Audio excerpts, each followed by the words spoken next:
are now tuned in to the Lineman Lounge, the world's thickest sports podcast, with your hosts, Mike and Evo. Come on, Stan, bitches. This is the Lineman Lounge. I'm Mike. That's Evo, and it is a Friday night. We typically come to you guys on Saturday, but Evo's got some things he has to take care of tomorrow, so you guys can pregame with us tonight. Get ready for your weekend. Go out to the bars tonight and chill with a couple of dummy, thick idiots.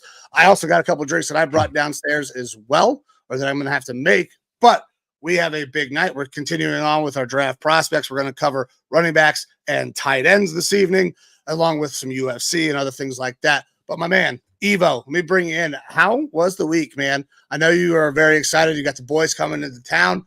But how you doing, man?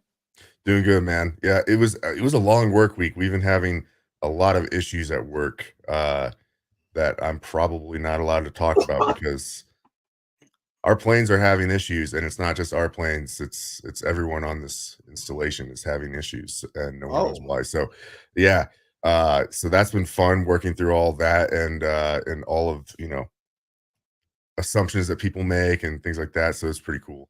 But it's nice. I'm basically getting all next week off because it's spring break, and my boys are coming out. Hannah's just landed in Chicago. I was texting while the intro was going. Good. Just landed in Chicago. She'll be in your neck of the woods here in the next several hours out there in Ohio, and picking them up and flying back tomorrow. So then we got a week of fun planned, which doesn't have a ton of plans, and that's kind of a good part. Good to go do whatever we want to do for the week. For sure. And I am still working Monday, but I'm actually working just so that way I can take one, if not both of them in to show them how military aircraft work. So, yeah, looking forward to the next week. And that's why not doing the show tomorrow morning, because I'm still busy tonight getting things prepped, planned, prepared. Got to go out and buy stuff. And then tomorrow morning, got to be heading back up to Tucson to pick them all up and bring them back to start off the week. All right. Very nice. Well, I'm happy for you guys, and tell the boys that we said hello. Can't wait to see them again whenever we get that possibility. But brother, I know you got a lot of things to do. I'd like to get upstairs after a little bit as well. So let's just stop fucking around and let's start diving into the show. What do you say? Yeah, absolutely. I mean, there's one program note to put out there, and that is underneath the No Sleeves Network brand. We have another show, The Talk, and we just put out another episode yesterday, I believe. It's an awesome one. It is out on the Talk Facebook page. It is out on YouTube. One of our more fun shows, I think. Unfortunately, it ended up having to be heavily edited because I got to tell you, when I was editing all that, I was not having a great time. Like, I feel like I did a pretty decent job. Thunderclaps when names were being dropped with no name in there. But it was a colossal pain in the ass. Yeah. I posted, we're going to probably have to find a way to do a Patreon or OnlyFans.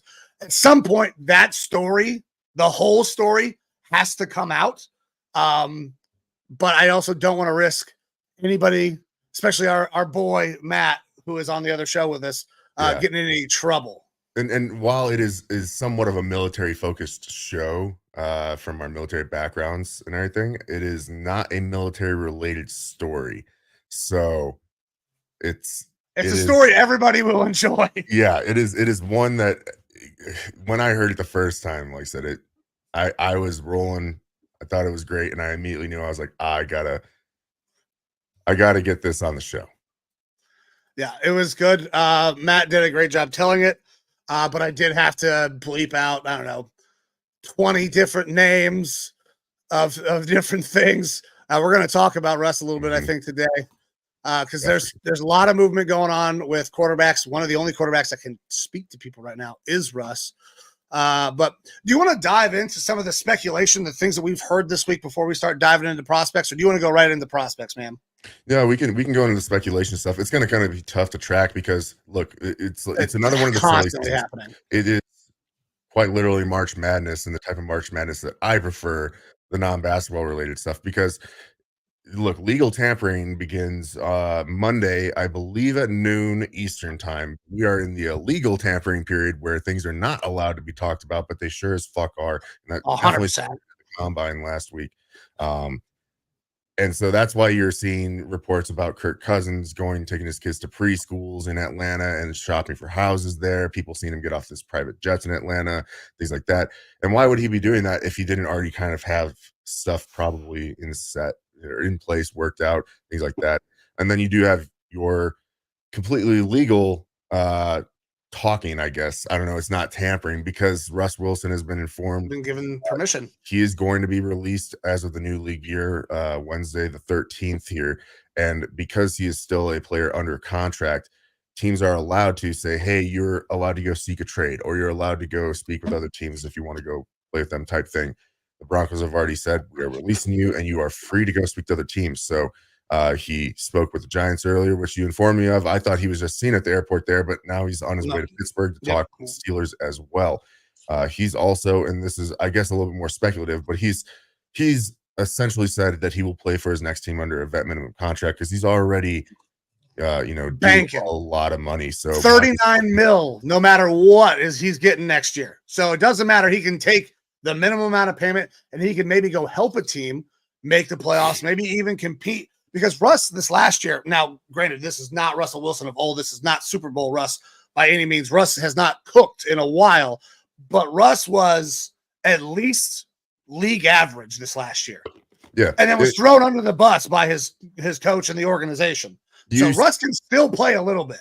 You saw that, 2 years ago with Nathaniel Hackett. It was an absolute train wreck. And that's where we were also making the determinations on Russ. Like, his arm strength is not anywhere what it used to be and things like that. Mm-hmm. But you see good quarterbacks like Peyton Manning who loses arm strength and things like that as they get older, but they're still able to competently run an offense, be a coach on the field, do good things. But when you have such a dumpster fire with Nathaniel Hackett, we thought, hey, maybe this is just Russ just being done. And last year he showed us he can still play ball. He's still at least an average quarterback. And obviously a smart guy, a lot of history behind him. And when you're under a more competent offense, you can obviously be a lot better. But there is so much inner turmoil there with that team as well that it's not a situation where he is set up to thrive. The conversations about like you need to take a pay cut or else we're benching you next time you lose type thing. That's not a friendly work environment. And I'm sure that isn't the only instance that Russ had to deal with an unfriendly work environment. I think he's smart enough to understand that, he can be a starter in this league, but he's not long for being a starter in the league. And which is one of the reasons why, hey, I'm going to take that minimum contract. I'm going to go somewhere that wants me and go somewhere that is going to allow me to be a starter and lead a team and things like that. And that's why at the very minimum compete to be a starter, because he goes to the Giants. I mean, you give me a Russell Wilson versus a Danny Dimes in a competition, I'm taking Russell Wilson. And I probably don't even really need to see them play too much. And I'm doing the same thing with Kenny Pickett. Like, Kenny Pickett is not the answer if I'm a Steelers fan. Russell Wilson is definitely a better quarterback. Does it get you to a Super Bowl? Does it get you competing where you want to? No, but it's a really nice bridge to go find the next guy. Yeah, I think that any of the, common teams that are in the market for a quarterback don't already seem to have something set, he's a good option for. My Vikings, the Steelers, the Giants, the Raiders, these are all teams that are going into next season with either bad quarterback situations or no quarterback as of right now. You could throw the Bucs in there, but I really think Baker's going back. Atlanta sounds like Kirk Cousins is going there. And then you're going to have another one of these teams that kind of comes off the board as far as having a need whenever Justin Fields ends up getting dealt. So which he will. That's going to happen. I cannot see any scenario where Justin Fields does not get dealt at this point. Yeah, it'd be who's going to have who's going to want to do it though? Because apparently what the Bears are asking for is a fucking lot. There have been teams that have been interested, but they have not been able to get a deal done because they are asking for, I think, at least a first-round pick. I liked Justin Fields coming out. There are still things I like about Justin Fields, but I don't know if I could see myself giving up a first-round pick at this point to get Justin Fields, and that's probably what the Bears are looking for in return. And I think that was the other kind of reports that was coming out of the combine, is that the Bears were floating around what they were looking for, and the Bears were surprised that no one was even interested in what they were talking about. So I think that they're going to be surprised with the market not being as high for him as they want. Worst case, draft night, he'll get traded, I believe, because they're going to want that pick compensation this year. It'll probably be something much more akin to the Calvin Ridley trade, where you see something like a second this year, and then in the future pick is, dependent on, does he resign? Do you do the 5th-year option? Things like that. And that's the kind of good and bad with Justin Fields, is that you've seen a quarterback that has had an ascension. He's got some talent, obviously. He also only has 10 wins under his belt as a professional quarterback, which is not good. He's had some injury stuff here and there. And the 5th-year option can be looked at as both a good thing and a bad thing with him, because you can get 2 years of team control by trading for him. However, that 5th-year option, and I only just learned this actually this week, the NFL is trying to dissuade teams from using that 5th-year option. And we're probably going to be seeing it happen a lot less going forward, because the 5th-year option, I believe, for quarterbacks right now is somewhere in like the $22 million to $25 million range. So their contracts, are single millions up until that 5th-year option, and the 5th-year option contracts are just getting bigger and bigger. So while that is still a bargain for a starting quarterback in the NFL, it is high for a guy that you're going to move on from in a year, possibly, if you're not sure about keeping Justin Fields on the team. So that being said, it can be looked at as a good thing or a bad thing. I still think the value of a 5th year of team control is pretty damn good right now, especially for a quarterback, when starting quarterbacks now are going to be making upwards of $40 million or more per year. It's just, who's going to bite on that? And if, Pittsburgh, I think, is one of the best landing spots for him. But if they get Russ, I agree, and I hate that. Yeah, because it's Pittsburgh, obviously. But if they get Russ, then, that's kind of a done deal. You don't need to consider trading. And I don't think the Vikings are going to trade for him. I don't think that he matches our scheme well enough. Now, our previous GM was really into him and wanted to draft him. But Rick Spielman isn't a part of the Vikings anymore. This is a new regime. They're looking towards the future, not new retreads. The Raiders, that makes a lot of sense to me too. And I believe the Raiders have brought up the fact that they would welcome Russ into the locker room, which, I don't see why they wouldn't do that. Russ is your prototypical dude that you want in the locker room. Like, he's a great locker room guy, even though he's corny as fuck. But I think that if you're going for more of a long-term option, you'd be willing to trade for a Justin Fields, is what I was saying, and that he fits that system, like Justin Fields fits the system. The problem is, as what Antonio Pierce has kind of said, like, hey, we want our own homegrown guys. We don't want to bring in outside guys or anything like that. Which, makes sense. But where they're picking, it's going to be difficult from, I believe, pick 13 to move up to get one of the top 4 guys in the draft, despite the connections being there between Pierce and Jaden Daniels from their time at ASU and things like that. I think that they would love to do that. I think it's just going to be cost prohibitive at some point for them to do that. So Justin Fields makes sense to him there. But if they are true about not wanting to bring in outside guys and want to develop their own, then that kind of takes them off the table. And now your market's just getting really limited for who's going to be bringing in Justin Fields, and that will end up driving his price down to an extent. Seattle's still an option for Justin Fields at this point? I would say no, unless they move on from Geno. Geno's contract is absolutely tradable, but then who's going to take Geno? Yeah, God, we're running out of spots for all of these guys to go. Guys that maybe that we consider starters are not going to be anywhere near that capacity. Like, I still think Justin Fields could compete to be a starter, but will he get that opportunity right away? Because his market doesn't sound like it's very vibrant right now. Yeah, I think one of the fun options that maybe is not as likely, but I could see it happening still, would be there's been a lot more hustle and bustle about the New England Patriots not taking a quarterback at 3 and taking someone like a Marvin Harrison, and you do a trade for a Justin Fields, and now you have your short-term option there while you're in a rebuild, a guy who's already acclimated to playing in cold weather, more of a running-based attack, which that team might have to base itself around as more of a running-based attack right now. And so that's something that you could, look at as a cheap bridge sort of an option if you're in New England, which, you're also then getting one of the more prolific wide receiver prospects in the last decade out there to help build as well. So like, that's an option as well. That's something that I feel would be better. I like him. I like him best with Pittsburgh, second best with the Raiders, third probably out there in New England. But beyond that, you're kind of, the market's not there for him as much. So it'll be interesting to see what happens. And I really can't see Pittsburgh giving up picks to go get a quarterback. Like, that's not in their MO. They draft their own guys. That's another team that drafts their own guys. So I really don't see. I'm for sure. Like, Russ is going to Pittsburgh. I feel it in my fucking bones.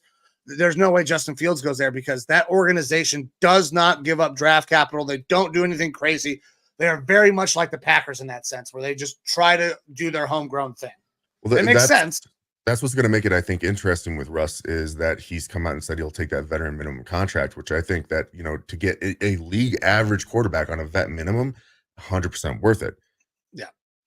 But is he going to actually end up taking that league minimum? Because there's going to be a little bit of a competitive market for him, I think. Somebody's going to offer him 2 years, and that's going to change everything. Maybe. I mean, I would pay $5 million a year for Russ for 2 years, fully guaranteed. I don't care at that point. That's still pennies compared to what he's generally worth. I mean, and that's still not cost prohibitive. If it doesn't work out, you cut Russ and you have $5 million dead cap. That's fucking nothing. Like, and that's what I'm saying. Like the Giants, he probably beats out Danny Dimes right now. He definitely is the best quarterback for Pittsburgh. For my Vikings, who are probably going to be looking towards a rookie quarterback, who better to have on the team than a Russ Wilson? If you look at any of the other potential free agent quarterbacks that are realistic to sign other than Kirk Cousins, and even Kirk Cousins, I don't know that he's necessarily a great mentor. He's a good guy, but like he doesn't want to mentor a young quarterback. He wants to play. I like that. Who better on the market to mentor a young quarterback than a Russ Wilson? Some guy who keeps his nose clean. He is. I got a name. Okay. Joe Flacco. Okay, Joe Flacco is a dad, right? But apparently he's in talks to return to Cleveland. Or it is. Apparently there is a lot of mutual interest. That would be great. I'd love to have Joe Flacco back. He will not be the starter. Deshaun Watson is going to go in as a starter, but having a competent backup is something that we obviously know that we needed last year. So getting Joe back would be great. Yeah. But I mean, so Russ, he keeps his nose clean. He's corny. He's that type of guy that is going to teach another quarterback how to be a professional. Yes. Maybe too far leaning in some ways as far as like, being corny potentially. But I think that's going to be personal character and stuff like that. Not going to, rub off too much on any of them. But, I'll say if my Vikings were to get JJ McCarthy, I would love to have a Russ Wilson there to mentor him for a year. Well, I fucking bet you would, because you definitely don't want to start JJ McCarthy right away. Well, I personally don't feel that bad if JJ McCarthy starts right away. I know. We are still off on that, you and I. Sure. And that's probably me being a little bit too bullish and putting on blinders to certain things, because I understand that there's definitely question marks. There's a very real possibility that JJ is going to Minnesota. So you have to be okay with it. Yeah, and I truly feel that I am okay with it. We'll see how it looks a couple years from now if that ends up being the case. As with anything, we'll see. But so there's a bunch of those sorts of rumors and stuff floating around, and we're seeing a bunch more cuts. Teams working on getting cap compliant. Some restructures or resignings of players, things like that. Any big names that you've seen cut that you'd be interested in bringing to your team, or think that there's schematic fits elsewhere? Say that one more time. I'm sorry, brother. Any other players out there that have been cut now that you think could be schematic fits for your team or other locations? Bigger name guys like a Simmons. Yeah, fucking like Christian Watkins can come here anytime. I don't care what we got. But he okay, fine. Well, that's a scheme fit that works great. Wilkins, and I want. I'm assuming you mean defensive tackle. Yes, I'm sorry, Christian Wilkins. I said Watkins, didn't I? Look, I just got to keep you in check here because Christian Wilkins is coming back. I fuck up the Watkins name all the time. What's Watson Wilkins? Dude, I fuck him up every single time. I still don't know the name of the goddamn receiver up in Green Bay. Yeah, well, he doesn't matter. He's pretty bad. It's Watkins. His name's Watkins up in Green Bay. Or is it Wilkins? Okay, there we go. See, the intricacies, I fuck him up. But that's at the end of the day, Christian Wilkins from Miami is going to be coming up to Minnesota. It's going to be Miami North up there with D-Flow. Possibly Xavier Howard as well. No, he's coming to Cleveland, and we're going to have an absolutely dominant fucking defense again. But all right, well, in terms of the Vikings take JJ McCarthy, sign Christian Wilkins, and draft Chop Robinson early in the second round. We'll see how you feel about that. How'd you feel about how you feel about Chop Robinson now after watching him go through his fucking combine workout? Well, we talked about it last week. It was fantastic. I love him. He's so good, dude. I don't know that he's if you can re-sign Daniil and you can have Chop and Daniil and Chop can learn from him, man, that's a fucking match made in heaven. I mean, I would love that. Unfortunately, I don't think Daniil's coming back. Like, the Vikings want to re-sign him, and they're going to have a little bit more money to play around with if they don't bring Kirk back. But Daniil, look, he's about to be a 30-year-old defensive end. That still means that he probably has a couple of years, but 30 is roughly around defensive ends where they start to kind of fall off a little bit. He's never gotten a big contract before with the Vikings, and that's partially his fault and his agent's fault because they never really twisted the Vikings' arm for one. He's going to hit the market. He's one of the better defensive ends that's going to be available, and there's already a strong market for him. Jacksonville wanted to trade for him last year. Jacksonville's going to be in on him this year. You have Chicago and Detroit both interested in him this year as well. Like, I don't think that the Vikings, he's going to get to a point where he's going to be getting paid upwards of $25 million a year average value. And I think he's worth it, but that's going to be a tough pill to swallow, I think, for the Vikings, unless we start to backload a contract for him. You're not going to be able to do that because I'm pretty sure you guys are going to be in on the Saquon Barkley market. I would love that too. To me, that's a really good scheme fit. Saquon to Minnesota, it's a great scheme fit. Saquon's market's gonna be booming as well, though. Texans, Chargers. There's a lot of people like, he's a good receiver, he's a good runner, he's a good blocker. The only real question with him is he has some fumbles now and then. But when you're giving a guy the ball 25, 30 400 times a year, he's gonna fucking fumble. Yeah. So look, I would love that as well. There's the Vikings right now are projected with Harrison Smith still on the roster, and I think that he's either going to retire or be cut. Projected to have top 5 money next year in cap space as of right now. We can front load a lot of these contracts, back load a lot of these contracts and make a bunch of these signings if we wanted to. And I would love to see that. Bring Daniil back, bring Christian Wilkins in, bring in Saquon. My offseason is set, other than the draft, obviously. Like, I'm happy with that. We need a bridge quarterback, but and maybe a Xavier Howard to play some corners, stuff like that. But look, this isn't mattering. It's not just, I can't just turn the salary cap off and sign whoever the fuck I want. It's going to be competitive out there. And one of the things that could kind of make things more competitive is we already saw this drastic jump in the salary cap this year. If the NFL gets what it wants, which is an 18-game season, you can expect the increase in the salary cap to go up even more, because the NFLPA is probably going to not only expect a 1/8 increase to that salary cap, or 1/18 increase in the salary cap because of an extra game, but you're also going to see potential further increases because the year overall is going to lengthen. They're going to probably have to add in a second bye week for teams at that point. They're going to have to remove a preseason game, add in a second bye week, and then add in extra salary to compensate for the extra weeks involved, plus the extra game that you're going to be playing. I also think the roster might get a boost as well, because we saw some changes with the roster with COVID. If they add an 18th game, I would expect some adjustments with the roster as well. Maybe the active roster goes to a bigger number. Maybe you can carry more guys on practice squad, just because with that extra game, you got to worry about the risk of injury. So it would not be a surprise to me. At least I would think it would be in the interest of the league and the players to adjust the roster construction as well if you're going to add that 18th game. Yeah, and those all factor into increased salary cap. So right now, those projections for teams next year, they're going to go a lot higher, because I really think that this 18th game, the NFL, when they moved to 17 games, they wanted the 18th game. And it's already been being talked about. I think that this is something that could very possibly happen by next year, not 2024 season, but 2025, which means that next offseason, this time next year, we'll be talking potentially about an 18th game, this increased salary, that sort of stuff. And you know what? I will say there is one awesome benefit to them adding this 18th game, and how this is going to shuffle the season along a little bit. It'll put Super Bowl Sunday, the day before Monday, President's Day. You won't have to worry about work for most of America on President's Day. Fuck yeah. And so it'll allow people to go out and have themselves a fucking awesome Super Bowl weekend and work that hangover off on Monday, not on the job, but from their bed. I never went to work with a hangover or still drunk from the Super Bowl. Of course. highly irresponsible. 100%. Anyways, any other guys that you want to talk about before we start diving into some of these prospects? Because I mean, there was a lot of fucking moves that happened over the last week since we last spoke on here, I guess.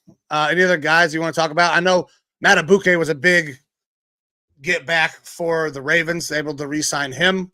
They franchised him. He hasn't actually signed anything yet, but they agreed to a $98 million deal. I believe that happened today. Oh, perfect. Okay. So 4 years, 98 mil, I believe 75 of it's guaranteed. So huge money for Matabuke. You would imagine that I'm going to fuck his name up again. Christian Wilkins. There we go. It's going to be somewhere in that neighborhood. Maybe not quite as much because Matabuke, I believe, is probably the top D tackle that was potentially available. And he's fucking 26. So we're talking in that range right there as well. Yeah, the difference probably a couple mil less. I mean, there's definitely some schematic differences. Christian Wilkins, this is him coming off that first contract, but he is 28, so he's a little bit of an older prospect. We did see a little bit of a dip in his production last year, but that also coincides with Brian Flores leaving. He was better under Brian Flores, hence why he's probably going to want to come play with B-Flow again. He was still... from the interior, he still had like 60 pressures last year. So it's not like he was doing bad. It was just a little dip in production. Whereas, like I said, Matabuke, 26 years old, uber productive, top 5 defensive lineman in the league. That number that you brought up for his contract, 4 years, 98 million, that's putting him just a little bit below 25 million per year, which is actually what the initial projection was for Christian Wilkins, was a 3-year, 25 million per year deal, which I would be comfortable with. And knowing that Christian Wilkins is probably going to get a little bit slighter contract than that, I mean, the only thing that's going to drive it is now that he is going to be the main interior defender on the open market. Maybe he gets more. I would be surprised, but I still would think the average annual value will be very close, if not the same. I think the years might be different. I think Christian will get a 3-year deal, max probably. And I was comfortable with Wilkins at 25 mil a year. So, you know, we could see that happening, definitely. But yeah, other than that, I mean, look, I wish that we had that the NFL had its own actual tracker to show us salary cap information and things like that, because we still have teams that aren't cap compliant. They have to be compliant by Wednesday. That's why you're seeing a lot of cuts and things like that. Derek Carr gets his contract restructured. Tyrann Mathieu gets extended, but his money is getting pushed off into the future and stuff like that he was owed currently. So there, you know, the Saints still salary cap hell. We don't know exactly where they're at in order to get compliant yet. And it's the same way with other teams out there. So I wish that we had some sort of an actual tracker like that. Over the Cap tries to do a really good job, but they're not 100% accurate. So it'll be interesting to see. You're still going to see other cuts and things like that happening here within the next couple days. All right, brother. Well, I got nothing else on the silly season as of right now. I mean, shit's about to ramp up like crazy. Yep. Next show, we're going to have plenty of free agent movement to talk about because legal tampering starts Monday? Correct. Monday noon Eastern time, which it is tough to keep track of all that stuff. I know a lot of people are going to be at work. Like I said, I'm going to be at work for a little bit in the morning, but I should be home by the time legal tampering is starting. I'm going to do my best to try to keep up with all of it, posting it on the social page. So if you follow an ESPN and Adam Schefter or something like that, you will probably be getting a lot of those updates. I follow all of them. We follow all of them. We are going to be trying to keep all of that shit posted as a one source option on the Lineman Lounge page, sharing those headlines so that way you can keep trackers of that. There typically are free agent trackers and stuff like that online as well, which hopefully I'll be able to post links to. So that way, if you want to go see, is my team talking to anyone? Do they have anything worked out with a player? Or is one of the guys that you want to get, if they are available still or talking to other teams, have something kind of set up already? Those trackers should hopefully help guide you a little better. So to tide you over until the show that we put up next week, hopefully that Lineman Lounge Facebook page will be a good resource for you. A nice one-stop shop. Hell yeah. All right, man. Well, let's make the transition. Let's start diving into some of the prospects that we got available in this upcoming draft. We're talking tight ends and running backs. if it's good with you, brother, let's start with tight ends because the number one prospect I got a write up, and I believe you have a write up on him as well. Brock Bowers. Let's start there, man. This one's pretty simple. Yeah. Brock Bowers is easily going to be the top tight end taken. We've talked about this in previous shows for myself. I don't know how I can view him completely as a tight end. He is an amalgamation like of multiple positions. He is 6'4", 240, and you don't know what to exactly call him. So he gets lined up as a tight end kind of, but he is just kind of this weird multi-tool offensive player at 6'4", 240. That is pretty good tight end size. He is a fantastic receiver. He runs like a wide receiver. He plays like a wide receiver. He can block. He can play as an H-back role. He is kind of like what you almost see from a Deebo Samuels, but with a much bigger frame, which allows him to play all of these different positions, and it makes him super, super, super intriguing for a lot of teams. And it's why, by most metrics on big boards, he's rated in the top 10 for sure. A lot of them top 5, top 6, and he could go anywhere from realistically pick 5 to maybe pick 18 in the first round, just because the tight end moniker is a bit of a devaluing thing for players. But I fully expect him to probably go in that top 10, if not top 10. I would think 15 would be like the maximum range that you'd see him drop. The guy is a fantastic route runner, fantastic blocker, fantastic receiver. He does everything really damn good. Like, is he smaller for your dream tight end size? Maybe 6'5", 6'6", and 250, 260 is probably what you're looking for like a dream tight end size. But you won't ever find a guy that is going to have the same measurables and the same capabilities that he does at that size. Like a Tony Gonzalez, fantastic fucking tight end, but he's one of those bigger tight ends. He won't be able to have the sort of receiving production that you'll see from a Brock Bowers out there. But he's not as slight and lean a frame where he's as small as a Kyle Pitts out there in Atlanta, where Pitts isn't going to be expected to do any sort of blocking. He has the requisite size in order to be a decent blocker in the NFL. So, like, to me, he's got all pro potential. Like, we're going to see him be a fantastic player in this league. I think that one of those good fits for him is out there at pick number 5 to the San Diego Chargers.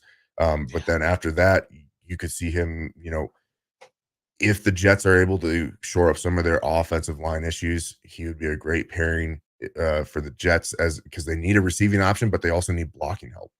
So, if someone's going to be able to make use of him, I'm sure Aaron Rodgers can find a way to do that for the 3 plays that he plays this year.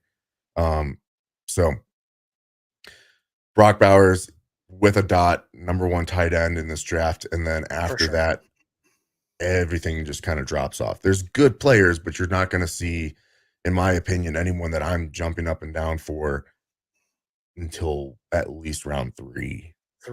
Yeah. So yeah, I feel the same way about Brock Bowers, man. He's awesome. But like, he is, in my opinion, he is going to be typecast. He's got to be a move tight end. I don't like him in line. He is a big ass wide receiver. And he looks like a big ass wide receiver. Yeah. And I've seen some comps that's like, oh, this guy looks like George Kittle. He's like George Kittle. He's not. And I can't ever comp a tight end to George Kittle unless they can fucking block. And Brock Bowers, while not a bad blocker, is not a good blocker. Like, he gets in the way. That's what his job is at Georgia.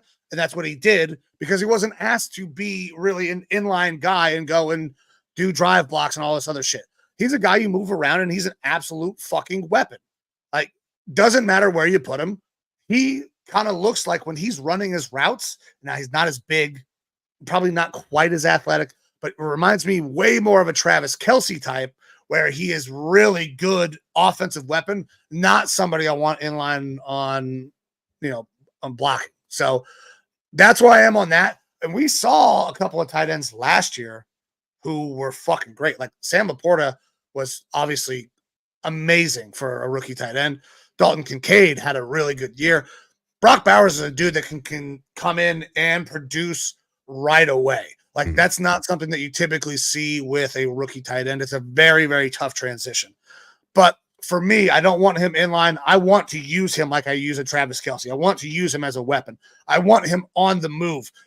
Give him free releases and let him just cook these fucking linebackers and safeties. Yeah, and so I'll say this, when I bring up that he's a good blocker, I'm talking like for his size and stuff like that.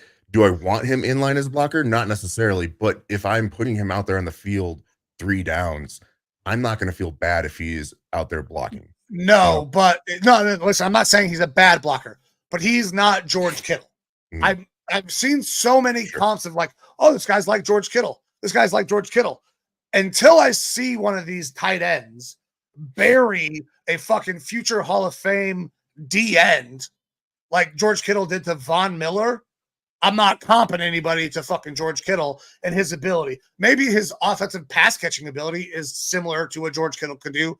Sure, but George Kittle has a much more well-rounded game as a tight end, and I'm not sure we're going to find that in this draft, period. Yeah, honestly, I think Bowers ends up being a better receiving option than Kittle, and that's where the trade-off kind of ends up happening. That's he's more of a Kelce type in my mind than a Kittle type. Sure. Even though comping somebody to Travis Kelce, who might be the greatest tight end of all time, is a fucking stretch. Yeah, it's player comps are never going to be perfect one-for-ones. Right. And so you'll see a little bit of this guy, a little bit of that guy there. And so look, Brock Bowers is probably going to be another one of those, in my opinion, has the potential to be another one of those great tight ends when we talk about, a Mark Andrews, a George Kittle, a Travis Kelce. And I would say Hawkinson, Laporta, those guys are starting to work themselves into that conversation of Njoku, some of those great tight ends in the league right now. And I think that Brock Bowers is going to be, his name is going to be tossed amongst those as one of the better tight ends in the league. So yeah, and it's not like Brock can't get better at blocking. Like David Njoku, when he came into the league, was a fucking height, weight, speed guy. Was super tall, super fast, and could jump out of a fucking building and was not a great blocker, but really grew into becoming a blocker. So that is not something that you can't learn. And Brock Bowers has the ability, has the physical makeup to become a good blocker. He's just not there yet. Yeah. And I think he'll be able to be at least that receiving type of tight end year one, where he's talked about, in those circles. The only real question mark, I guess, with him is the injury. Hurt his leg this year. We'll see how he comes back from that. Everything seems to be pointing in the right direction that he should be good to go, in full for this year. I think even at his pro day, he's going to be like running and things like that possibly. So not too much to worry from there. All right. Let's move on to the next guy. And I think this is somebody that we both have on our list. Theo Johnson. So this is, man, I had him as a day 3 guy, but put on a really good combine performance, could maybe sneak his way up into late day 2, maybe round 4. That's the best I can see him. But look, he ran fucking great, jumps well. He needs to improve his blocking ability, but this is another guy who is a height, weight, speed guy, like fucking straight line, dead speed. And like, he's got that stuff in spades, but also didn't necessarily get a ton of opportunities at Penn State to show that he's a big time weapon. Like, they didn't really use him in that fashion. They're constantly running spread, different receivers getting the ball, running out of, like, he just didn't have a ton of opportunities. But when you look at him, he has tons of physical makeup that's like makes him a very attractive late day 2, day 3 guy that you could grow into becoming a solid contributor on your team. Yeah, I don't think there's any way he's not getting picked on day 2 with how he was selected. I wouldn't go as far as saying round 2, but definitely a round 3 type of guy where he wasn't viewed as that, until the combine. And realistically, the combine shouldn't be making guys have that big of a jump. But look, he's 6'6", just shy of 260, ran a 4.57 at that size, which is fantastic. And like you kind of brought up in college, like didn't have as much opportunity to show off his receiving talent. He didn't have as good of a year this year as a receiver. But at the end of the day, like, he's got extremely reliable hands, willingness to go out there and make catches in traffic and things like that. No problem. You're talking about fantastic size and strength profile. He's not going to get taken down by arm tackles. It's just he came from a spread offense, and had a limited route tree, so he'll have to develop in that aspect. And he's definitely a work in progress as a blocker. Like he's gonna play too high and get overpowered. But doesn't bring his hips when he fucking blocks, man, at all, and it pisses me off. Yeah, that's the first thing I noticed when I was like, these are things that can be worked through, though. Like it's with that size, speed, and all of the measurables that he has. I'm not. It's different if you have a guy that is smaller, slighter frame and stuff like that. That they're just probably not going to hold up in the long term in the blocking game. He's got the physical makeup for it. He just has to be coached into it, in my opinion. So he's a guy that I definitely like. Day 2. I don't think that he's gonna not go day 2. Someone could get froggy and take him in the second round. I still view him as a third round guy because I don't know that I see anybody in this draft as a second round tight end in general.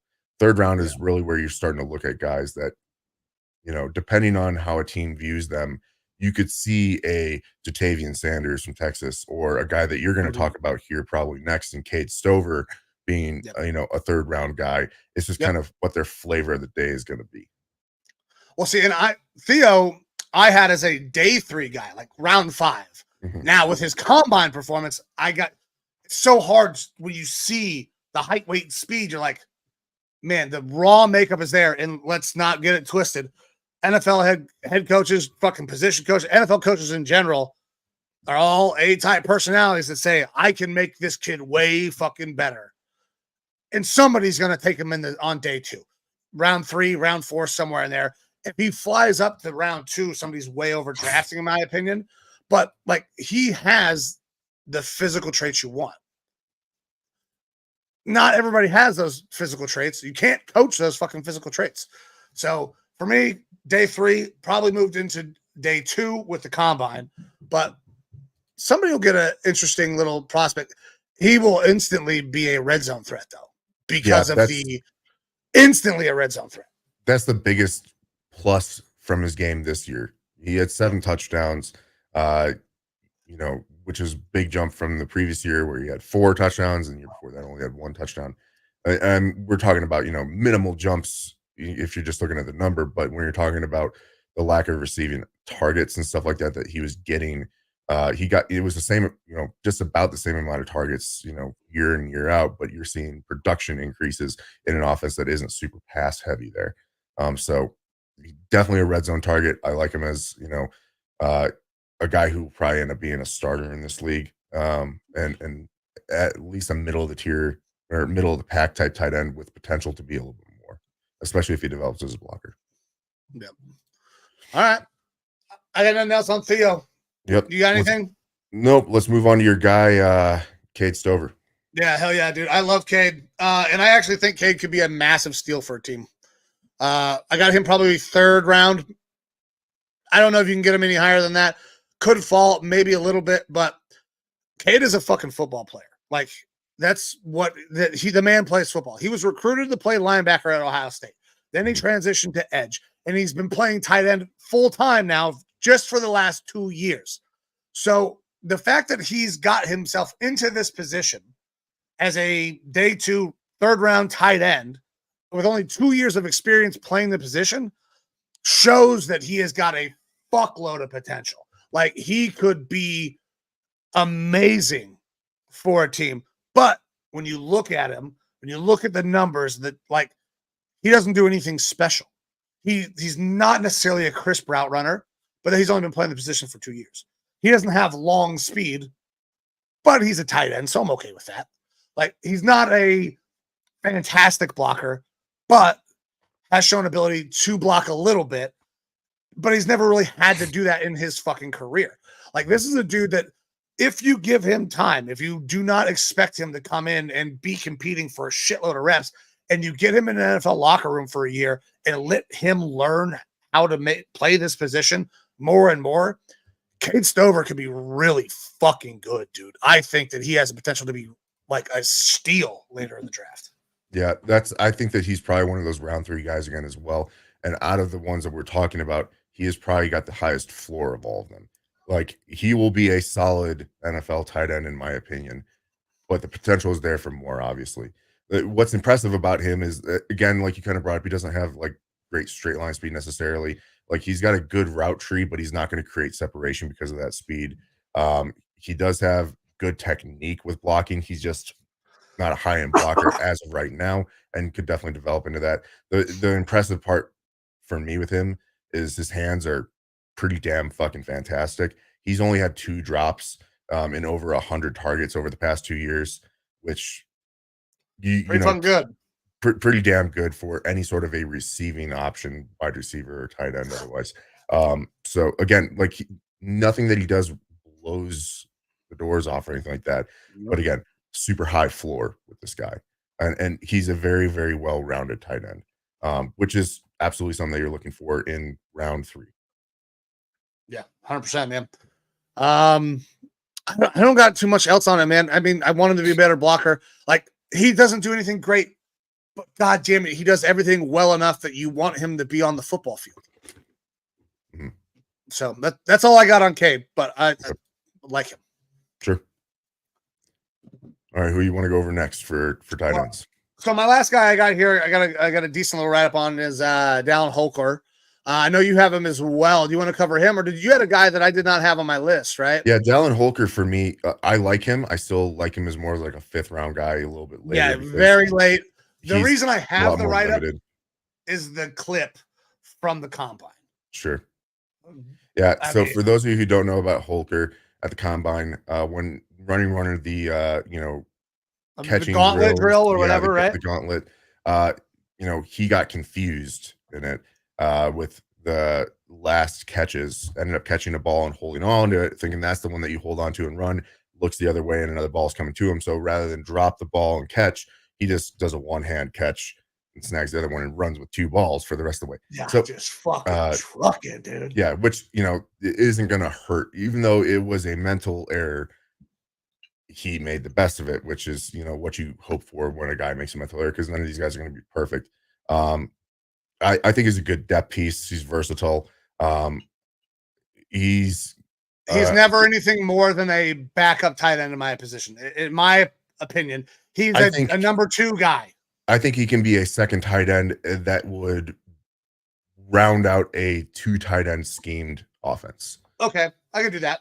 Because he's not a guy that I want to be on the bench. Like, I would like to see him on the field every now and then. He's a good role player piece, natural mover. He's not like an elite athlete or anything by any means, but a good receiving type of tight end. I'm not huge or high on him as being a blocker at all, but no, me neither.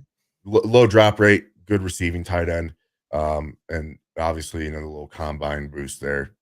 To me. Well, and did not run the 40 well at all. Does not have long speed by any means. Ran a really fucking good 3 cone though. And if you guys have watched the show at all, you know that I have a fucking hard on for the 3 cone drill and how that translates to your ability to separate and win some routes, which is what you would want a Dallin Holker to do. Needs to improve as the blocker, but I think that like that could maybe get him to be a quality number 2 tight end with his ability to separate if he refines his route running a little bit. Sure. All right. I did have one other guy, and I actually I've especially in PFF mock draft simulator and stuff like that, like he's kind of one of my stash away guys. He's been rising in Ben Sinnott out of Kansas State. I like him a lot. I think that he's my kind of mid-round steal that'll end up being a long-term starter. He reminds me a lot of Trey McBride. Like, the guy is a multi-tool as well, kind of at the tight end, not anywhere near as much as a Brock Bowers, but he's well-rounded, jack of all trades. You can line him up in the backfield as an H-back, or out tight end or wide. He's a good receiving option. He's nothing special as far as a blocker. I think that he's a better blocker than Holker. He's better than what we saw to Cade Stover, but Stover wasn't asked as much to do that. And Sinnott's been a tight end, his whole career for this. So solid receiving option though. I think that he has a lot of similarities to a Trey McBride out there in Arizona who really blew up this year. Enough for them to get rid of Zach Ertz, who's now a Washington Commander. So Ben Sinnott, I think 4th round is now his floor. You were seeing him, fourth, fifth, sometimes even leaking into the sixth. But like he had a good combine, not a great combine. Looked good as a receiving option there, though. A guy that I'm a big fan of. All right. I'm gonna have to go check him out. I have not done a lot on Senate, so I'm not gonna sit here and try to fucking fake it like I have. Sure. But, all righty. Any other tight ends that you want to bring up? Not for me, brother. Okay. Yeah, that's look in general. It's kind of a weaker tight end class. You have I don't want to call them Jags because like we brought these guys third, fourth round and stuff like that we think can be competent role players and offenses. But there's only one true standout here, and that's Brock Bowers. Yes, and that's why he's being talked about as a top 10 pick. Well, and when you do these comps, everybody's like, "Oh, this guy could be this guy could be that." All of these motherfuckers can't start. All these motherfuckers can't even make the team. So like, it's tough to sit here and be like, I like his skills, but does that skill play enough in the NFL? Some of these, like Dallin Holker, I would love to see this kid make a roster and stick and be really good. Is that a dude that I worry about maybe not sticking around? Yeah, because the athleticism did not show up at the combine, but he's got a great 3 cone. So it's going to be what teams value. But we're going to have to talk about some dudes that are going in the 6th, 7th fucking round who maybe can stick because not all these fucking dudes are making it. Yeah. The draft is a crapshoot. Our next position group is one of those where we don't have a top end talent. And part of it is because the running back position is devalued a lot in the NFL. And it's a common trope. You can find your starting running back second round and later. And second round is probably where these running backs start. I don't think there's any one of them that has any way of, creeping into the first round. No. And second round, even then, it's kind of shaky. And it's if a team kind of gets a hard on for one of these guys that they would go in the second. To me, these guys are all like third round guys or later. And that's not to say that they won't become consistent starters in the NFL for some of them. I think that there's several guys out here that we're going to talk about that could end up being starters, especially in a multi-running back backfield. But there's no Saquon Barkley in this group. There's no Bijan Robinson in this group. There's no Jahmyr Gibbs in this group. None of these guys are like the do everything, be everything back, at least from an evaluation prospect right now. I'm sure that we're going to get one or two guys out of this that end up being good. Somebody always pops. Right. And it might be a guy that doesn't even get fucking drafted. That's the spot. The running back is the spot where you cannot get drafted and be an immediate impact on a team. No problem. Actually, I have one of those guys, but I want to talk about him first. I want to talk about Jonathan Brooks. So this is a guy that I thought could be like a top premier, like fucking running back talent, but then he goes down with the ACL. There's a possibility that he's going to be 100% good to go. And if that's the case, he has a chance to be really goddamn good because super low mileage on him, very much like a Jahmyr Gibbs last year, did not have a ton of carries. So Jonathan Brooks is not, you're not going to worry about him wearing down too quick. Fucking explosive runner through the hole, super fucking fat, like agile at the second level. He wins with his elusiveness, but he's not a small dude. He's like 6 foot, 210. 207. So like he could be really special, but you gotta make sure he can bounce back from the ACL. Now that happened in November. How excited are teams to jump on a running back with a torn ACL? It's not that long ago.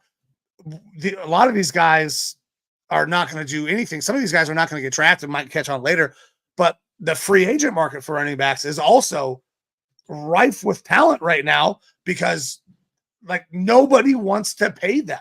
So these rookies coming in are going to have a really hard time finding a landing spot, especially being drafted. So Jonathan Brooks, I thought had a chance to be the number one guy. I don't know if that's going to happen anymore with the injury, but a guy that I like, super explosive, could be a 3-down back, but I need to see him come back and actually play before I'm ready to make that declaration. Do you got anything on Jonathan Brooks? Yeah, Jonathan Brooks, I see shades of Aaron Jones from him. I like a lot of his game. I think that with a dot, he probably would have been the first running back off the board this year had it not been for the injury. And despite that, he still might be the first running back off the board. It's just they're devalued. That's why I'm talking third round and stuff like that. Like I don't know that he's a first round pick without the ACL injury. I still think he's a second rounder again because he is not one of those top end, top tier guys. I still think that he's a second rounder without the ACL. This is the one guy that I could kind of still see sneak there into the second round because he does have that potential. He showed a lot in college. Good receiver, good runner, good blocker, and has the requisite size, 6 foot, 207. But because of the injury, he's probably a third round guy, and he's going to now be in the mix with a couple other dudes that'll be looked at in the same echelon of where they should be drafted, not purely from a talent perspective. Because pure talent, he's probably just a slight edge above the rest of this group. It's just the injury is going to drop him a little bit, and that's where you can see him be going around that third round. Okay, cool. I think we're thinking the same thing there. Who do you got for your running backs? Who do you like? So again, it's kind of tough for me because when you're talking about third round guys or later, I see a lot of value in them, especially if they're, a part of a backfield with other running backs. Committees. A lot of committee guys. So a Jalen Wright out of Tennessee, I like. You're going to hear a lot of comparisons to like an Alvin Kamara because the height, weight, speed is very similar, and he played at the same school, and so it's tough to get out of that trope. But I do like him as definitely more of a receiving back and outside zone scheme. I do not like him between the tackles very much, but we've kind of heard that as being a possibility with Jahmyr Gibbs, and look at him, he did perfectly fine between the tackles as well. To maybe a little bit more of a leaner Kenneth Walker sort of feel to me. He's 5'10", and right around that. Bert, shut the fuck up. Goddamn cat. He's right around that 210 mark as well, but he just looks leaner than a 210 player would at 5'11". So I kind of like him as a little bit more of the receiving back, the third down back. I want to see a little bit more from him blocking. Blake Corum, he was probably going to be one of those more high-end running backs if he went last year. Ended up deciding to stay another year. And got a chip out of it. Can't really blame him. He's still, I feel like he's a thumper. He's a winner. He's a grinder, but he's not going to be like my every down back. I'm not sending him out there to catch a ball because he's only caught 16 last year.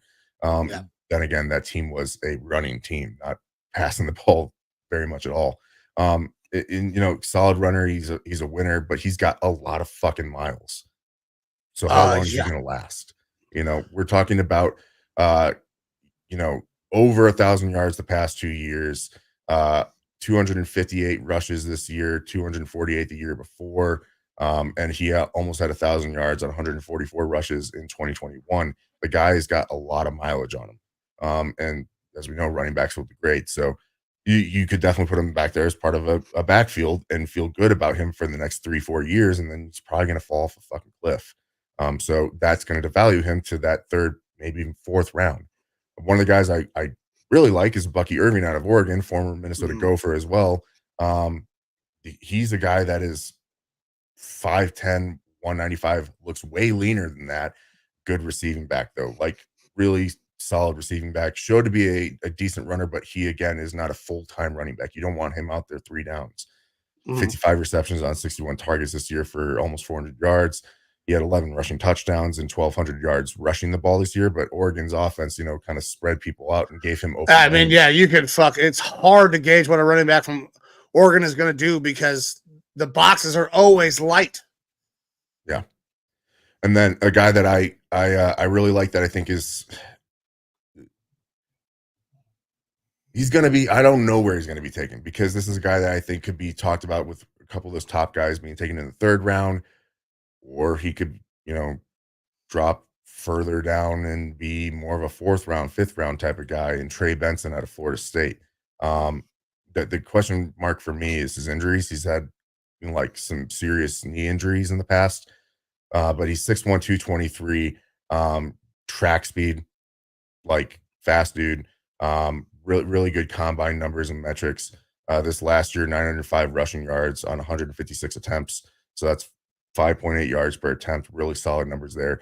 Showed to be a decent receiver. Doesn't have, pretty limited in his route tree, but good hands. So he's the closest to me as being an all-around back next to the guy that we first talked about in Jonathan Brooks. But he's going to be dropped a little bit because of that more long-term major injury history. It was ACL, MCL, basically every ligament in the knee got fucked up at one point. So I like Trey Benson a lot. And then other than that, I've got like, okay. Now I look further down. There's a couple other guys I can bring up here that are going to be interesting. Well, but I'll let you bring up some players. I'll hop in here real quick. So I got something on Blake Corum. I mean, everybody's got to have something on Blake Corum. He's a fucking muscle hamster, dude. Like that is exactly what he is. He's a fucking muscle hamster. He's got great straight line. Say that again. Shades of MJD. Yeah, 100%. Like great straight line speed. I don't love his shiftiness at all. Works really good as a platoon back. Could be really, really good as a platoon back. But if he wants more opportunities, I'd like to see him pass block better. Like if you want to be on the field more, you need to learn how to pass block a little better. That will get you on the field, be able to let you run a little bit more. And then injuries are also a little bit of a concern for Blake Corum. Like he has been beaten up a couple times as well. So that kind of shuffles him down a little bit for me. But I do think he has really good vision. He's a good instinctive runner. I mean, you can turn on the tape. He is not the greatest athlete, but he always finds a way to make yards. Like that's what he does. He gets the ball, he gets his yards. Sometimes he'll rip one off. I don't know if he's got that juice in the NFL, but against other college kids, he was doing just fine. But he's got to be in a platoon, in my opinion. But if you like Blake Corum, you can get a guy probably in the 7th round, maybe even undrafted, that I think is very fucking similar to Blake Corum. Imani Bailey out of TCU is a guy that I actually really fucking like. I got to hear that he's also a muscle hamster, but is the cheaper version of Blake Corum because you might not even have to draft this kid. He might fall down that far. His vision and his burst might be the best of any running back in this group that I have seen. He's also a platoon player, so let's not get it twisted. A guy who falls that far is not going to come in and immediately be a guy that just you can hand the fucking backfield to. That's not going to happen. But like he's super, super good. He needs to be a little bit better as a blocker, but he's excellent in the screen game. So if your team runs a lot of screens, like this kid is great in that and good out of the backfield catching the ball. Good playmaker, just doesn't have the long speed that you would want to see him rip off big runs. But I think Imani Bailey is a guy that you can get really good value in late in the draft, especially if you like a guy like a Blake Corum and you can't get him early. Sure. Yeah, and that's Bailey. I got him as a UDFA probably, just because of the size. I mean, he's 5'7". Yeah. He's 202 pounds, but 5'7". He's a little bit too impatient, or like he's too patient in the backfield sometimes, waiting on things to go, for blocks to set up and then hit up the middle. But he also then will bounce outside when I don't think it's really necessary, from sitting there waiting too long, trying to make a big play, and ends up kind of getting negative yards or not getting any yardage. But he's a guy that could develop, and he's one of those guys. Again, you could talk about a handful of these guys as being fucking UDFA. 20 of these goddamn running backs being UDFAs. You can come in and maybe compete for a spot, be a number 3 running back, and work their way in. Yeah, that's how the entire running back class is. There's no value at the top, but there is value late in the draft if you like a guy or as a UDFA. Yep. I'm curious, did you see or look at anything on Isaac Guerendo out of Louisville? I did not look at Isaac Guerendo. So he is a guy that I've kind of been sitting on for a while, that I like as probably a 5th rounder, and I think that he's actually solidified his stock as a 5th rounder, if not a 4th rounder at this point, based on holy fuck. Are these numbers right that I'm seeing from his combine? 4.33, 50, 41 inch vertical. He had a fantastic combine, and that's why people are actually looking at him now. Explosive fucking athlete. Yeah, I gotta go take a look at this kid. 6 foot 221, kind of all around back. Reminds me of Rashad White a little bit out of Tampa. He's a suddenness type of runner, off the line of scrimmage, good acceleration. I wouldn't necessarily I didn't think that his long speed was that good, but then he runs that fucking 40. And I'm 4.33. I mean, Yeah, he's a one cut back.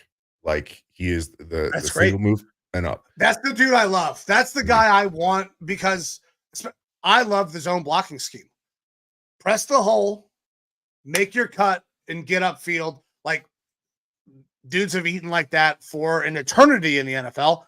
Adrian Peterson Mhm. literally showed the entire NFL that this is how you can run these plays. Stretch plays, press the hole, cut back, you're gone. Nick Chubb does the same fucking thing. Those guys are really special, especially if you have the juice to get and go.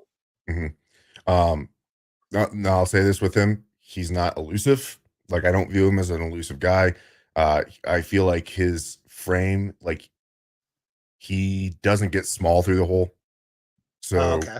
you know, which is part of that elusivity issue and stuff like that. A little bit of an upright runner. I don't want to use a David Johnson comp either because David Johnson was different as a receiving back, and I don't know that Grando has that because we didn't get to see as much of it. But the way that he kind of runs upright and the one cut capability reminds me of the David Johnson running style a little bit.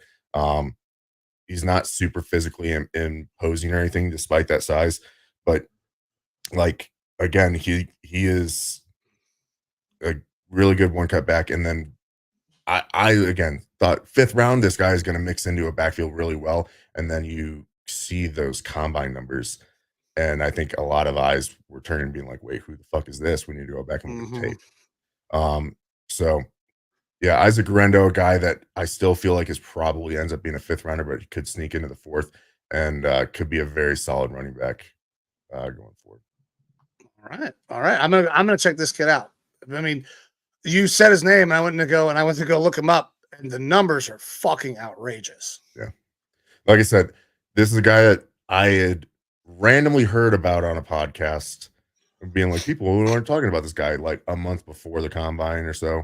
And I started looking at stuff. I was like, oh, he's pretty fucking solid. And then all of a sudden, I was like, okay, these combine numbers, and now he's not a secret anymore. Yeah, when you run like that, when you jump like that, it's impossible to keep it a secret. Yeah. Yep. And then two other names here. I would be remiss if I don't bring up Frank Gore Jr. Yeah, I'm rooting for him. Yeah. I'm hoping he does great. When you were saying another muscle hamster, I was like, he's going to say Frank Gore Jr. I'm not saying Frank Gore Jr. No, Yep. listen, nothing against Frank Gore Jr. I think that his name has gotten him a lot farther than maybe his play has. Sure. Absolutely. But then the other name, and this one is a guy that is probably going to be like a sixth round pick or something like that. And I honestly don't know if he'll end up making a squad by the end of it all. But he's a fun guy for me. He had a really good Senior Bowl out of New Hampshire. Dylan Laub. Have you heard of him? I have not, but then again, you said New Hampshire, so Yes. He's a New Hampshire Wildcat. New Hampshire Wild. So they don't even have a fucking picture of this kid. He's a whitey. Whoa, he's white? Wait, Yeah. there's another white who's trying to be a running back? Yeah. The so audacity is outrageous. the interesting thing with him is that, okay, remember, we're playing a much lower competition here.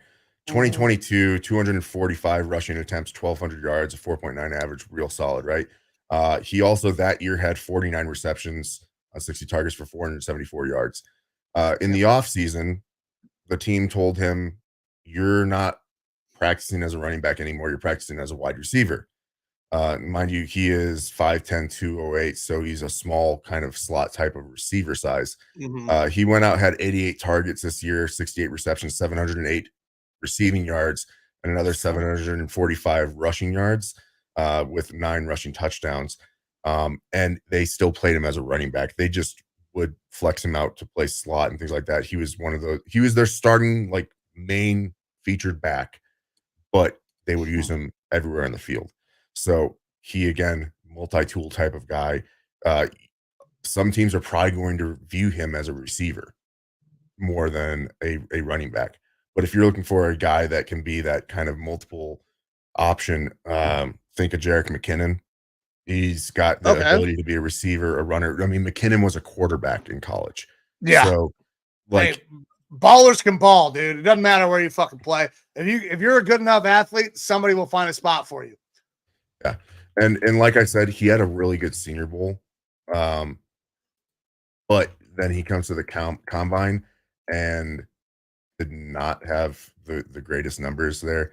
He had a 4.5 4.40, which if you're talking about, I mean, it's not terrible. It's not bad. But, I mean, it's not great, but yeah, like nothing kind of blew him up there. It was nothing special. Hey, he's got a good 3-cone, baby. He does have a good 6.84 3-cone. 87 percentile for the 3-cone. I just like that the team identified like this guy is a really good receiver and we're going to waste him if we just use him as running back. And so they basically told him in the offseason without saying like, oh, you're not going to be a running back anymore. They're like, you're practicing with the wide receivers now.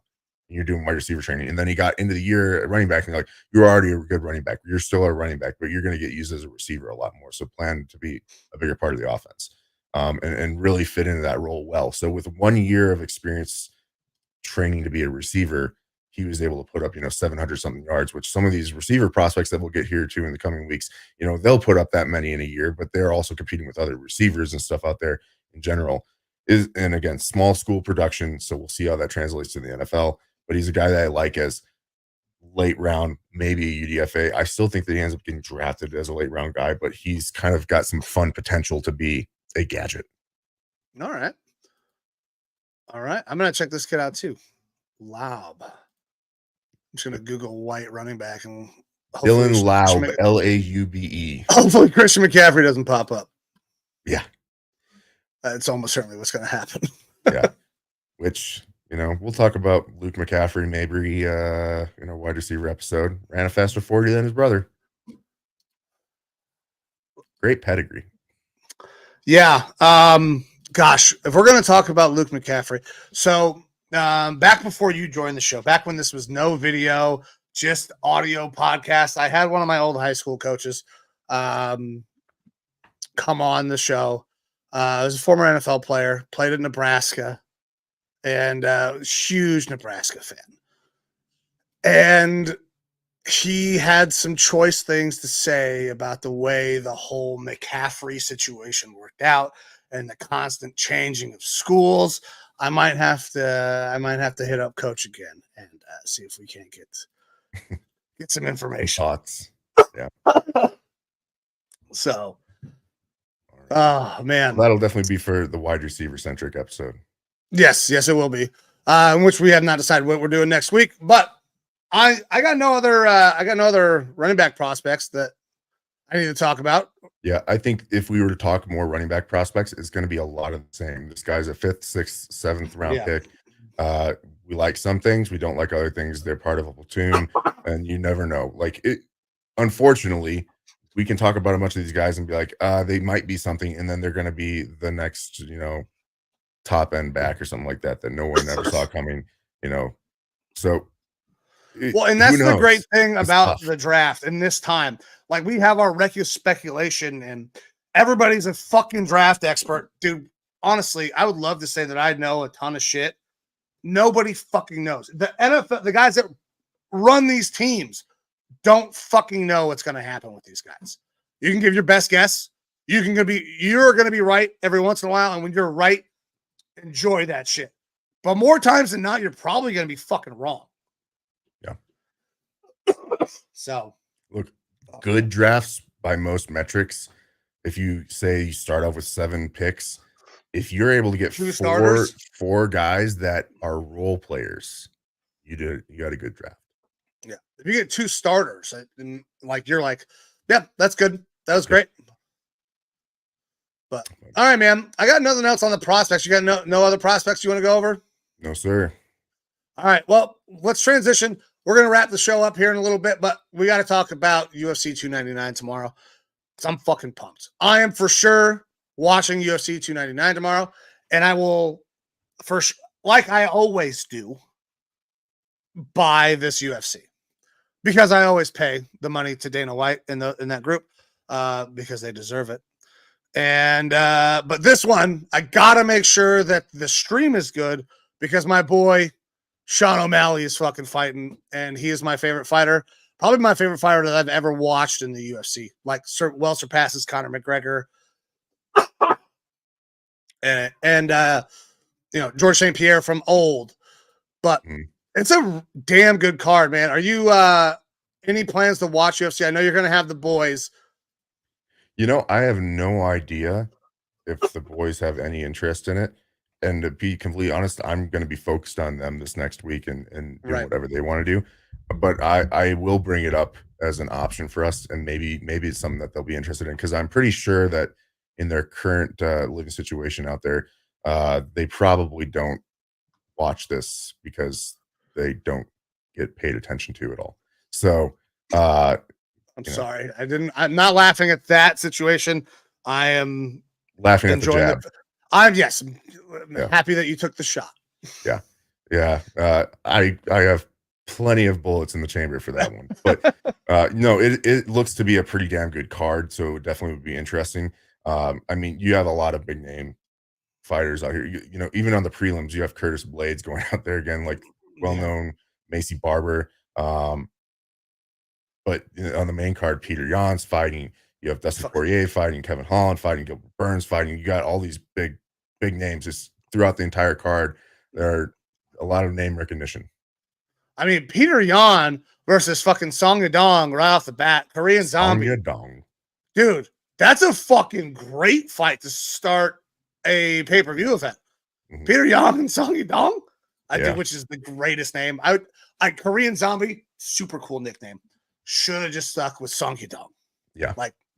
That's way better. Gilbert Burns, I'm excited to see him fight again. Kevin Holland, like Poirier. But O'Malley, who is, if you ask Sean O'Malley, he is fucking 17-0 or whatever the hell his record is. That one loss does not count because he got hurt and some things happened, and that he doesn't count that loss. Well, he's going against Marlon Vera again, who is the one guy that gave him that loss. Can he get the retribution? Can Sean O'Malley prove that he's the dude at this weight class? I think he can. I think he will. I'm pumped. I love Sean O'Malley. I just don't break your fucking leg again, dude. Yeah. He's going to check the kicks. Just piece him up. That's what I want to see. But I'm super, super pumped. I hate the fact that I live on the East Coast now, though, because the main card does not start until 10. So I'm probably going to be drinking energy drinks while I am having, alcoholic beverages or herbal remedies. Yeah, it's almost certainly going to be herbal remedies, but for sure. But yeah, man, I'm pumped. And then UFC 300 also supposed to be a very good card. This is the one that I'm much more excited about because Sean O'Malley's on it, though. Mm-hmm. But if you got nothing else on UFC or anything, any other storylines you want to hit, man, we can get the hell out of here because I know you got some things you need to do. Prepare for the boys. Yeah, no, nothing else from me, brother. Like I said, we are just a couple days away from the NFL, really fucking kicking off. I feel like we say this every week, but the off season is just look. All the other sports leagues need to take a look at how the NFL does it because they are really truly making a 365-day season essentially. We have March Madness coming up and spring baseball is going and MLB is actually about to start. And hey, Rob Manfred, fucking pay attention to what the NFL is doing because I'm tired of not seeing important baseball things happen, period, ever, especially in spring training when storylines are happening. God damn it. I fucking hate Rob Manfred. Like I said, spring training's going, March Madness, you've got professional basketball vying for the playoffs right now. You've got not college hockey, professional hockey, vying for the playoffs right now. You've got a lot of good sports going on, and everyone's kind of focused on the fucking NFL. The NFL dominates, dude. Yeah, it's a football country, and it's gonna get super wild here in a couple days when the tampering can truly start. Oh yes. All right, well, my man, let's get the fuck out of here. Alrighty. Guys, this was a Lineman Lounge. I'm Mike. That's Evo. We are back every week. We typically try to put the information out on socials. We like to go on the weekends for the most part, but if we change it up and go on a Friday or any other night of the week, we put that out for you guys. And you can get all that information if you go to any of our socials.